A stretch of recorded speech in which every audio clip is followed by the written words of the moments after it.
ఇక నాకు మొన్న నా కొడుకు ఒక ఫైర్ యాక్సిడెంట్లో చిక్కుంటే నాకు అనిపించింది. సింపుల్ సమ్మర్ క్యాంప్ అది. ఫైర్ యాక్సిడెంట్లో చిక్కుకుంటే పక్కన ఉన్న ఒక బిడ్డ చనిపోయింది, ఇంకో పక్కన ఉన్న బిడ్డ ఒక మొత్తం కాళ్ళు చేతి మొత్తం కాలిపోయినాయి.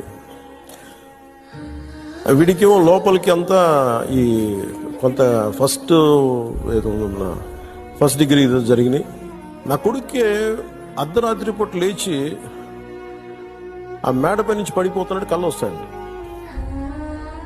సైకాలజిస్ట్ చూపిస్తున్నాడు.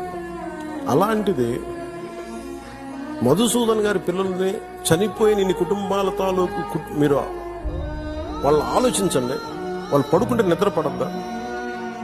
తుపాకులు వస్తాయి, తుపాకి చప్పులు వినిపిస్తాయి, భర్త హాహాకారాలు వినిపిస్తాయి, తండ్రి ప్రాణాలు కోల్పోవడం వినిపిస్తాయి. ఎంత ఘాతుకం! ఒకటి చనిపోవడం, ప్రాణాలు కోల్పోవడం ఒకటైతే మానసికంగా దాన్ని తేరుకొని బయటికి రావడం చాలా చాలా కష్టం.